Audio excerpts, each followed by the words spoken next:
Hi friends, నేను మీ కేశవరెడ్డిని.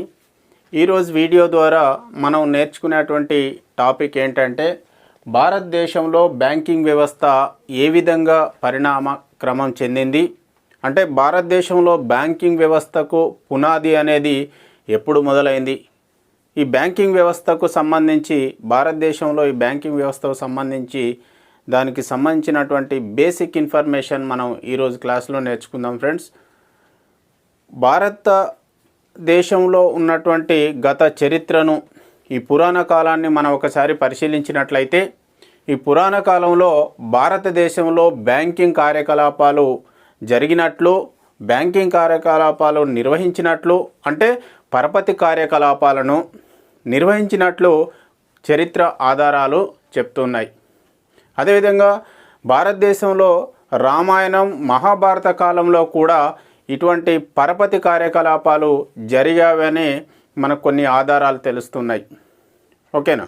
అదేవిధంగా మనుస్మృతి, కౌటిల్యుని అర్థశాస్త్రంలో కూడా ఈ పరపతి కార్యకలాపాల గురించి వివరించడం కూడా జరిగింది.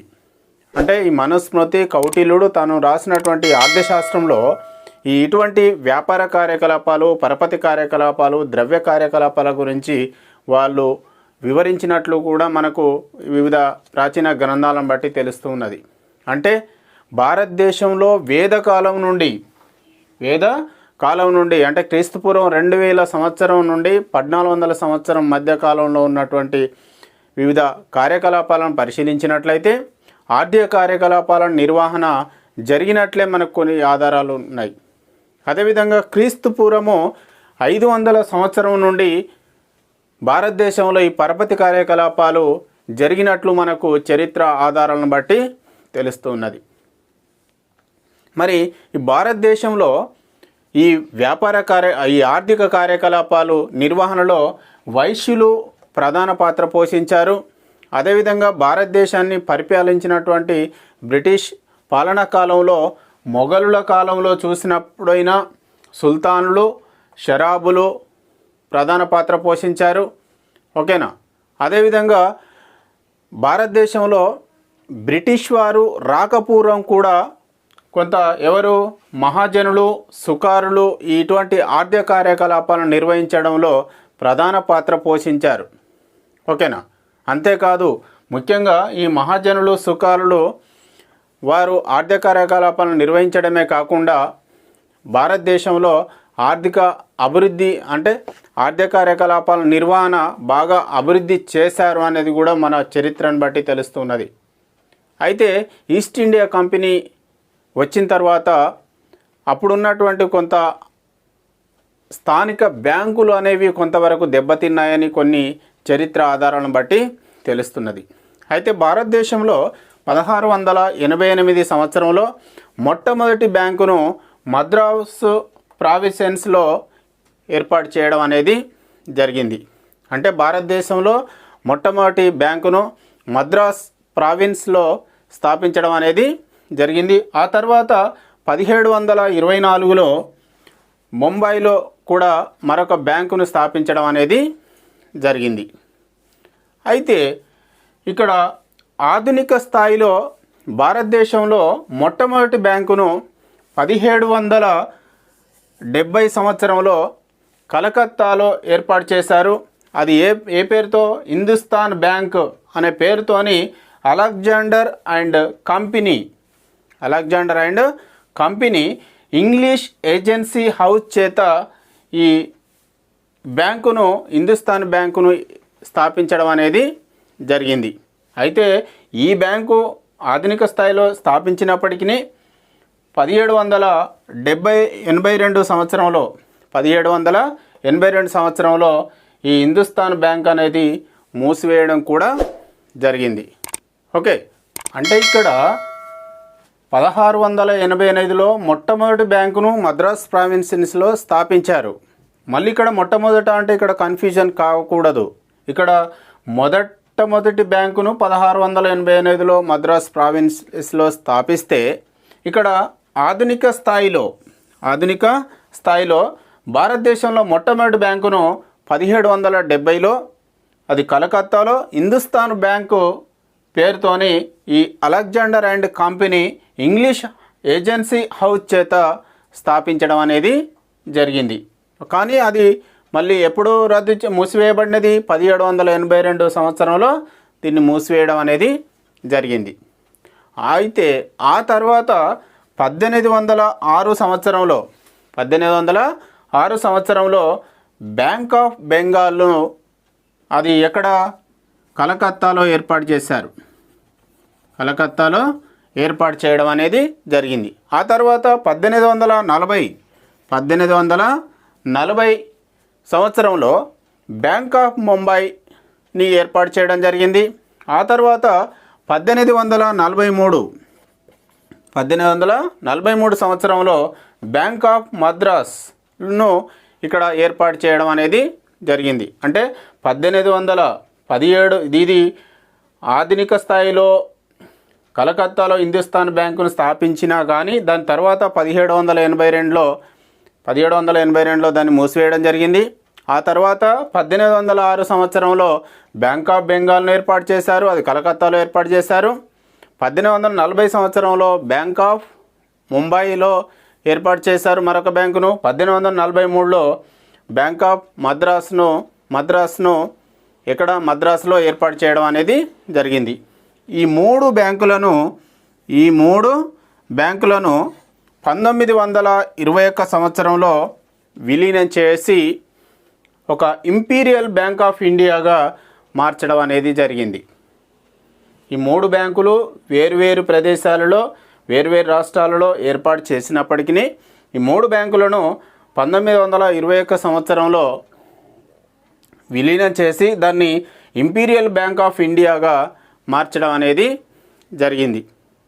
1953 సంవత్సరంలో గోర్వాలా కమిటీ గల గ్రామీణ పరపతి పరిశీలన సంఘం ఏం చేసిందంటే ఈ ఇంపీరియల్ బ్యాంకును జాతీయం చేయాల్సిందిగా సిఫారసు చేసింది. ఏది 1953లో ఏర్పాటు చేసినటువంటి గోర్వాలా కమిటీ ఏం చేసింది, గ్రామీణ పరపతి పరిశీలన సంఘం ఏం చేసిందంటే ఈ ఇంపీరియల్ బ్యాంకును జాతీయం చేయాల్సిందిగా సిఫారసు చేసింది. అయితే అప్పుడు ప్రభుత్వం ఏం చేసిందంటే ఈ గోర్వాలా కమిటీ యొక్క సూచనను, గోర్వాలా కమిటీ ఇచ్చినటువంటి నివేదికను, ఆ కమిటీ ఇచ్చినటువంటి సూచన మేరకు అప్పుడు ప్రభుత్వం ఏం చేసిందంటే 1955 జూలై 1న ఈ ఇంపీరియల్ బ్యాంకును జాతీయం చేసింది. దానికి ఏం పేరు పెట్టింది, స్టేట్ బ్యాంక్ ఆఫ్ ఇండియా ఎస్బీఐగా దాన్ని పేరు మార్చడం అనేది జరిగింది. ఇది ఏ రోజు imperial bank state bank of ఇండియాగా మార్చింది, 1955 జూలై 1న అది ఇంపీరియల్ బ్యాంకును స్టేట్ బ్యాంక్ ఆఫ్ ఇండియాగా మార్చడం అనేది జరిగింది. అందుకే బ్యాంకింగ్ సంవత్సరం ఎప్పుడు ప్రారంభమవుతుందంటే జూలై 1నే. ఇప్పుడు ఆంగ్ల సంవత్సరం ఎప్పుడు ప్రారంభమవుతుంది అంటే జనవరి టు డిసెంబర్. అదేవిధంగా తెలుగు సంవత్సరం అయితే ఉగాదితో స్టార్ట్ అవుతూ ఉంటుంది. అదే ముస్లిం సంవత్సరం అయితే మొహరంతో స్టార్ట్ అవుతూ ఉంటుంది. అదే క్రిస్టియన్ సంవత్సరం అయితే డిసెంబరు 25న. అదేవిధంగా బ్యాంకింగ్ సంవత్సరం ఎప్పుడు స్టార్ట్ అవుతుంది అంటే జూలై 1న బ్యాంకింగ్ సంవత్సరం స్టార్ట్ కావడానికి ప్రధాన కారణం ఏంటి అంటే 1955 జూలై 1న ఇంపీరియల్ బ్యాంకును state bank of India Bharatiya reserve బ్యాంకుగా మార్చడం జరిగింది. స్టేట్ బ్యాంక్ ఆఫ్ ఇండియాగా ఎస్బీఐగా మార్చడం జరిగింది. కాబట్టి ఆ జూలై 1నే బ్యాంకింగ్ సంవత్సరంగా మార్చడం అనేది జరిగింది. ఓకేనా. అయితే మొట్టమొదటి స్వదేశీ బ్యాంకును యూరోపియన్ల సహకారంతో ఈ అలహాబాదు బ్యాంకు పేరు పైన 1865 సంవత్సరంలో కలకత్తాలో ఏర్పాటు చేయడం అనేది జరిగింది. అయితే తర్వాత పూర్తి భారతీయ యాజమాన్యంతో ఔద్ వాణిజ్య బ్యాంకు పేరుపై 1881లో ఆగ్రాలో ఏర్పాటు చేయడం అనేది జరిగింది. ఇక్కడ రెండింటి తేడా ఏంది, భారతదేశంలో మొట్టమొదటి స్వదేశీ బ్యాంకు. ఓకే, ఇక్కడ ఎవరి సహకారంతో, యూరోపియన్ల సహకారంతో ఈ స్వదేశీ బ్యాంకును ఏర్పాటు చేయడం అనేది జరిగింది. అది ఏ బ్యాంకు? అలహాబాద్ బ్యాంకును కలకత్తాలో 1865లో ఏర్పాటు చేశారు. మరి ఇక్కడ ఏంటి? పూర్తి భారతీయ యాజమాన్యంతో, ఇక్కడ యూరోపియన్ల సహకారంతో ఏర్పాటు చేసింది ఏది అంటే అలహాబాద్ బ్యాంకు. ఇక్కడ పూర్తి భారతీయ యాజమాన్యంతో, ఇక్కడ ఎవరి యొక్క సహకారం లేదు, ఏ దేశ యొక్క సహకారం లేకుండా పూర్తిగా భారతీయుల యాజమాన్యంతోనే ఇక్కడ ఏర్పాటు చేయడం జరిగింది. ఈ భారతీయ యాజమాన్యంతోనే ఔద్ వాణిజ్య బ్యాంకు పేరుపైన 1881లో ఆగ్రాలో ఏర్పాటు చేయడం అనేది జరిగింది. ఆ తర్వాత పూర్తి స్థాయి వాణిజ్య బ్యాంకు, పూర్తి స్థాయి భారతీయ వాణిజ్య బ్యాంకు ఇక్కడ, ఓకేనా. పూర్తి స్థాయి భారతీయ వాణిజ్య బ్యాంకును 1894 సంవత్సరంలో పంజాబ్ నేషనల్ బ్యాంకు పేరుపైన దీన్ని ఏర్పాటు చేయడం అనేది జరిగింది. అయితే ఈ పంజాబ్ నేషనల్ బ్యాంకును మొదటగా లాహోర్లో ఏర్పాటు చేశారు. ఆ తర్వాత కాలంలో దాన్ని ఎక్కడికి మార్చారు? చండీగఢ్కు మార్చడం అనేది, లాహోర్లో ఏర్పాటు చేసి చండీగఢ్లోకి దాన్ని మళ్ళీ తర్వాత అక్కడికి మార్చడం అనేది జరిగింది. అంటే పంజాబ్ నేషనల్ బ్యాంకు 1894లో లాహోర్లో ఏర్పాటు చేశారు. తర్వాత దాన్ని ఎక్కడికి మార్చారు? చండీగఢ్లోకి మార్చడం అనేది జరిగింది. అక్కడ దీన్ని మార్పు చేయడంలో ఈ పంజాబ్ నేషనల్ బ్యాంకు ఏర్పాటు విషయంలో ప్రధాన పాత్ర పోషించింది ఎవరు అంటే లాలా లజపత్ రాయే ఇక్కడ దాని ప్రధాన పాత్ర పోషించాడు. ఆ తర్వాత కాలంలో భారతదేశంలో బ్యాంకింగ్ వ్యవస్థ అనేది క్రమక్రమంగా వృద్ధి చెందుతూ, బ్యాంకింగ్ వ్యవస్థ అనేది బాగా విస్తరిస్తూ, ఆ తర్వాత కాలంలో 1901 సంవత్సరంలో పీపుల్స్ బ్యాంకును స్థాపించడం అనేది జరిగింది. ఆ తర్వాత 1905 సంవత్సరంలో స్వదేశీ ఉద్యమ కాలంలో, అంటే వందే మాతర ఉద్యమం జరిగింది. ఇప్పుడు 1905లో వందే మాతర ఉద్యమం జరిగినప్పుడు అనేక నూతన బ్యాంకుల ఏర్పాటు కూడా జరిగింది. అంటే బ్యాంకింగ్ వ్యవస్థ అనేది బాగా విస్తరించింది. ఆ తర్వాత 1906 సంవత్సరంలో బ్యాంక్ ఆఫ్ ఇండియాను కూడా ఏర్పాటు చేయడం అనేది జరిగింది. 1907 సంవత్సరంలో ఇండియన్ బ్యాంకును ఏర్పాటు చేయడం జరిగింది. ఇలా బ్యాంకింగ్ వ్యవస్థ అనేది బాగా విస్తరిస్తూ ఆర్థిక వ్యవస్థకు బాగా తోడ్పడుతుంది. కాబట్టి అక్కడ ఈ బ్యాంకింగ్ వ్యవస్థ అనేది క్రమక్రమంగా విస్తరిస్తున్నది. ఆ తర్వాత 1909 సంవత్సరంలో బ్యాంక్ ఆఫ్ బరోడాను ఏర్పాటు చేయడం అనేది జరిగింది. 1911లో సెంట్రల్ బ్యాంక్ ఆఫ్ ఇండియాను స్థాపించడం అనేది జరిగింది. ఓకేనా. ఇలా బ్యాంకింగ్ వ్యవస్థ అనేది బాగా విస్తరిస్తూ క్రమక్రమంగా బాగా విస్తరిస్తూ వస్తున్నది. అంటే భారతదేశానికి స్వాతంత్రం రాకపూర్వం బ్యాంకింగ్ వ్యవస్థ అనేది మొదట్లో యూరోపియన్ల సహకారంతో, ఆ తర్వాత భారతీయ యాజమాన్యంతో, ఓకేనా. ఆ తర్వాత భారతదేశంలో కమర్షియల్ బ్యాంకుల ఏర్పాటు విస్తరణ జరుగుతూ, అంతేకాకుండా భారతీయ ఆర్థిక వ్యవస్థలో అనేక నూతన బ్యాంకులను ఏర్పాటు చేయడమే కాకుండా ఈ బ్యాంకింగ్ కార్యకలాపాల విస్తరణ, బ్యాంకింగ్ యొక్క ఏర్పాటు, విస్తరణ, అభివృద్ధి జరుగుతూ వస్తూ ఉన్నది.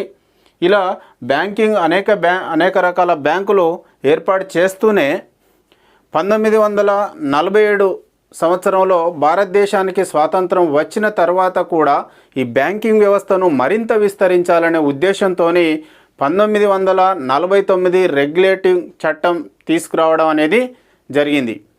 ఈ రెగ్యులేటింగ్ చట్టం తీసుకువచ్చిన తర్వాత 1955 సంవత్సరంలో 1949లో ఈ రెగ్యులేటింగ్ చట్టం తీసుకువచ్చి, ఆ తర్వాత 1955 సంవత్సరంలో ఈ ఇంపీరియల్ బ్యాంకును మనం ఇంతకుముందు చెప్పుకున్న విధంగా 1955 సంవత్సరం జూలై 1న ఈ ఇంపీరియల్ బ్యాంకును, అంటే 3 రకాల బ్యాంకులను విలీనం చేసి 1921లో 3 రకాల బ్యాంకులను విలీనం చేసి ఇంపీరియల్ బ్యాంకును ఏర్పాటు చేస్తే, ఆ తర్వాత 1955లో ఆ ఇంపీరియల్ బ్యాంకునే మనకు ఎస్బీఐ బ్యాంకుగా, స్టేట్ బ్యాంక్ ఆఫ్ ఇండియాగా మార్చడం అనేది జరిగింది.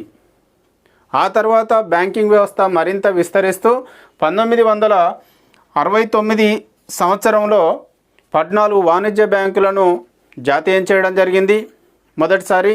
ఆ తర్వాత రెండవసారి కూడా 1980 సంవత్సరంలో రెండవసారి మరొక 6 వాణిజ్య బ్యాంకులను జాతీయం చేయడం అనేది జరిగింది. ఇలా బ్యాంకుల స్థాపన, విస్తరణే కాకుండా బ్యాంకుల జాతీయకరణ అనేది కూడా బాగా విస్తృతంగా జరిగింది. ఆ తర్వాత కాలంలో 1975 సంవత్సరంలో అంటే గ్రామీణ అవసరాలను ఇటు వ్యవసాయ కార్యకలాపాల నిర్వహణకు కావాల్సినటువంటి పర్పస్ సౌకర్యాలను అందించడమే కాకుండా గ్రామీణ ప్రాంతాలలో వ్యవసాయ రంగంలో ఉన్నటువంటి చిన్న సన్నకారు రైతులకు, అదేవిధంగా గ్రామీణ ప్రాంతాలలో ఉన్నటువంటి చిన్న కుటీర పరిశ్రమలకు, చిన్న చిన్న వ్యాపారస్తులకు, గ్రామీణ హస్తకళాకారులకు కావలసినటువంటి పరపతి సౌకర్యాలు కల్పించాలనే ఉద్దేశంతో, వారికి కావలసినటువంటి పరపతిని సులభంగా అందించాలనే ఉద్దేశంతో ఈ 1975 సంవత్సరంలో పార్లమెంటు చట్టం ద్వారా ప్రాంతీయ గ్రామీణ బ్యాంకులను ఏర్పాటు చేయడం అనేది జరిగింది. ఓకేనా? అంటే ప్రాంతీయ గ్రామీణ బ్యాంకులు ఎప్పుడు ఏర్పాటు చేశారు? 1975 సంవత్సరంలో ఈ ప్రాంతీయ గ్రామీణ బ్యాంకులను స్థాపించడం అనేది జరిగింది. ఇలా భారతదేశంలో బ్యాంకింగ్ వ్యవస్థ అనేది క్రమక్రమంగా క్రమం చెందుతూనే ఆర్థిక వ్యవస్థ అభివృద్ధికి ఎంతగానో తోడ్పడుతూ ఉన్నది. అంతేకాకుండా ఆర్థిక వ్యవస్థలో బ్యాంకింగ్ వ్యవస్థ అనేది ప్రధాన పాత్ర పోషిస్తుందనే చెప్పుకోవచ్చు. ఓకే, ఇలా ఈరోజు వీడియో ద్వారా మనం భారతదేశంలో ఈ బ్యాంకింగ్ వ్యవస్థ అనేది ఏ విధంగా పరిణామక్రమం చెందుతూ, భారతదేశంలో బ్యాంకింగ్ వ్యవస్థ యొక్క పునాది ఎప్పుడు ఏర్పడింది, అది క్రమక్రమంగా ఏ విధంగా అభివృద్ధి చెందుతూ ఉన్నది, దాని యొక్క పరిణామక్రమం ఏ విధంగా ఉన్నది అనేది నేను ఈరోజు క్లాస్లో మీకు సాధ్యమైనంత వరకు ఒక క్రమ పద్ధతిలో మీకు సమస్త సమాచారాన్ని నేను అందించానని ఆశిస్తున్నాను. ఈ భారతదేశంలో బ్యాంకింగ్ వ్యవస్థకు సంబంధించి ఇంకేమైనా సమాచారం మీ దృష్టిలో ఉన్నట్లయితే నాకు కామెంట్స్ బాక్స్లో కామెంట్స్ రూపంలో అందించండి. ఇక నా వీడియోస్ మీకు నచ్చినట్లయితే లైక్ చేయండి. ఓకే, నా వీడియోల వల్ల మీరు పొందే ప్రయోజనం మీ ఫ్రెండ్స్ కూడా పొందాలనుకుంటే తప్పకుండా షేర్ చేయండి ఫ్రెండ్స్. నా ఛానల్ను ఇంతవరకు సబ్స్క్రైబ్ చేసుకున్నట్లయితే తప్పకుండా సబ్స్క్రైబ్ చేయండి. నేను చేసేటువంటి ప్రతి వీడియో మీకు నోటిఫికేషన్ రూపంలో చేరాలంటే పక్కనే ఉన్నటువంటి బెల్ ఐకాన్ని ప్రెస్ చేసి ఆల్ను ప్రెస్ చేయండి. Thank you.